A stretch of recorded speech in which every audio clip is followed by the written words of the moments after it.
So you're playing Withering Waves and you're doing some 10 pulls on the newest banner and you get 5-star Jinhsi. Now in this video, we're going to look at the basics of Jinhsi, how her forte works, how her skill and her basic attack and her burst works, all of that. Now, I did just pull Jinhsi last night whenever the banner came out, so my Jinhsi is not super built. She has a leveled weapon because I took it from Calchero. She doesn't have leveled echoes, but we are still going to look at the current build of the Jinhsi that we're using in this video. So my Jinhsi is level 60 out of 60. I do have to get a little bit more to get her to 70. Her HP is 78,000, attack 906, energy regen 100, crit rate 33 over 150. Like I said, I haven't put much into her yet. I do like how they added this little thing though, where it kind of categorizes the characters for you. I do actually like that with this update. For weapon, she is running a level 70 Autumn Trace, which is the Battle Pass Heavy Sword. I took this one off of Calchero. I'm going to be getting another one for Calchero. For Echoes, 5-piece Celestial Light, and her main one is actually Morning Axis, which we thought was going to be her best, but as it turns out, it's probably going to be a newer Echo, and I haven't gone to the new locations in the game. I haven't gone to the new area of the map yet. Her Forte skills 1 across the board. Like I said, I haven't done much for her yet. And she is RC 0. Now, we are going to look at how her build works, how her character, how her playstyle works. Just so you know, it's a lot of information. It's going to take a little bit, right? I'm taking like a 21-minute recording and trying to cut it down into something easier to digest. Her basic attacks. Her basic attacks are going to do Spectre damage, and something that you're going to notice as we're going through this is some things on screen are going to be changing around, right? I'm going to try and point them out whenever we do. So her basic attacks, you're going to be using them a lot because whenever you use your basic attacks, as you can see, it changes her skill icon to something different. We're going to talk about that because that skill icon is going to change quite a few times. Instead of using the words that Withering Waves gives us for her different forms or phases, we're going to call it phase 1, phase 2, phase 3, okay? So in her phase 1, her basic attacks are just her basic attacks, right? Once you do 4 of them, if you were to hit her skill, you could then go to phase 2, but we're not quite gonna go there yet.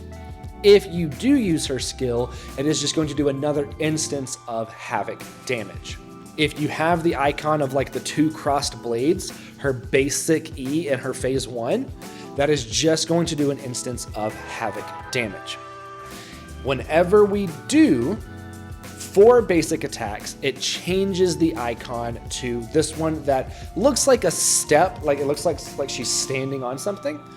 If you then hit that icon and you use her phase 2 skill, or you use her skill to go into phase 2, she will be floating in the air.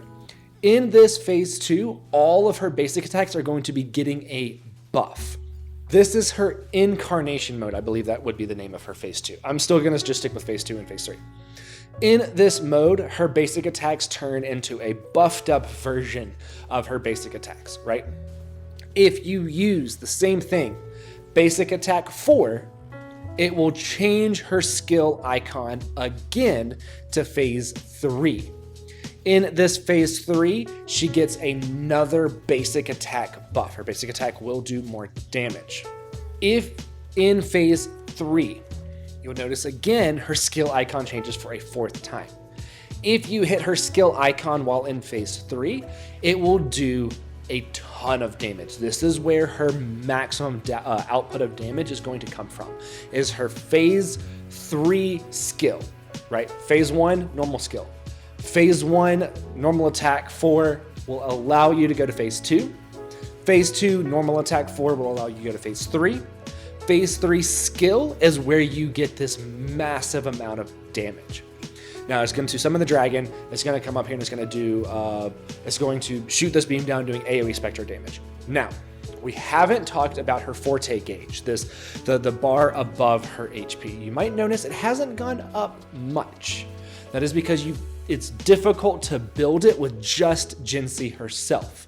This gauge, though, does determine how much damage that final phase 3 skill does. The higher this bar, the more damage that phase 3 final skill will do with the dragon coming down and shooting down the beam, right? If you have it higher, it will do more damage. Now, how do you increase this if Jinhsi doesn't do it herself. There are two ways. Same attribute attacks, being like Verena, who is also Spectro damage, and coordinated attacks, which means that your off-field characters are attacking with your on-field characters. If we look at our party, we have Yinlin and Verena. Both of them do off-field coordinated attacks. Yinlin does it with Zap String through her burst, but my Yinlin is too strong and just kills everything right now. So I would be able to show you on a boss that I don't do in this video, but we do show you with Verena. Now, using only Verena for this, Yinlin works too, but using only Verena. If we use Verena's burst, then it is going to do Spectro damage alongside of our on-field character doing damage, right? It works with anybody. Jinhsi can just take most advantage of that, because anytime that Verena attacks, Jinhsi will get Forte charges. Anytime Verena's off-field damage from her burst attacks, she gets more, because that is Spectro and coordinated attack. That is both of them at the same time. So you're going to notice that as we're going through this, we're going to go to Verena a lot to use her burst to have it constantly trying to feed Forte gauge charges to Jinhsi. Like I said, we're not going to use Yinlin. If we were using Yinlin, it would be charging even faster, but Yinlin just kills everything too fast. So going between Verena and Jinhsi, we are going to build up this Forte gauge so that way we can do max damage with her skill. Her outro skill is going to increase the amount of Forte gauge charge that she gets for every same attribute attack. So not Verena's off-field damage per se, but Verena attacking will give more to Jinhsi, and Verena's off-field will give more to Jinhsi, but it won't give it to Yinlin. If we used Yinlin's off-field coordinated attacks, she cannot get the increased amount through the outro skill, through Jinhsi's outro skill. So Jinhsi's outro skill means that Verena will give more Forte gauge, but not Yinlin, because Yinlin is not Spectro. It only affects other Spectro characters. All of this kind of going together, right? We are going to be using Jinhsi's basic attacks to get to the next phase. We are going to get to the next phase, getting to the next phase using her other skills, not her final skill, but using her other skills will also give some stuff to her Forte gauge, but it's mainly going to have to come from other Spectro characters or off-field damage coordinated attacks.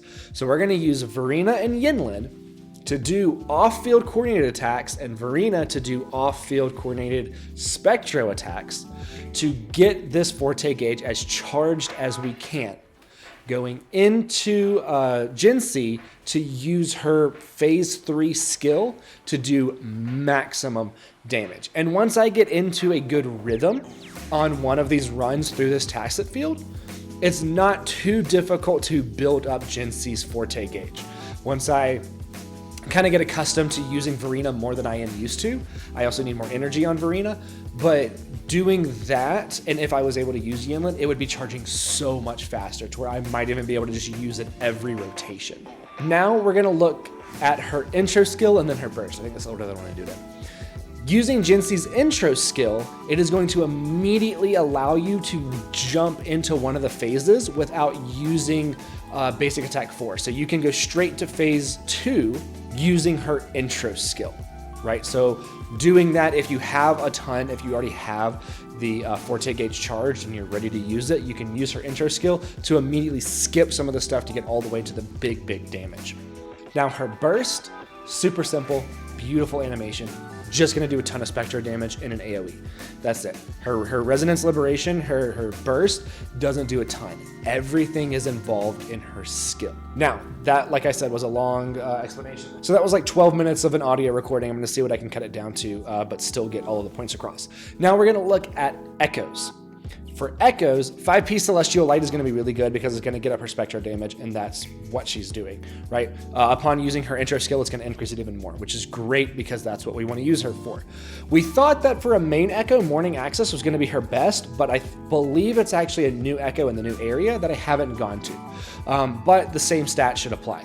Crit rate or crit damage for your main, Spectro damage, attack. For weapons, I am running Autumn Trace, which is the Battle Pass Heavy Sword that gets up crit rate. I believe this is going to be a pretty good weapon for her. If you don't have this one, you can either go for the I think the 5-star heavy sword standard weapon is attack percent, which she can still use. But for a 4-star, a different 4-star, it's going to be attack percent. I believe there might only be like 2 heavy swords that give crit rate in the game right now. Battle Pass one should be pretty good for her. So that is going to be it for this video. If you have any questions, do be sure to leave it down in the comments. I hope I explained this well enough. This was a lot to try and figure out a good way to explain it. I hope I did a good enough job. If you liked the video, if you watched the video, please like, subscribe. I don't ever say that in videos anymore, but cool, I should probably start. I will see you in the next one.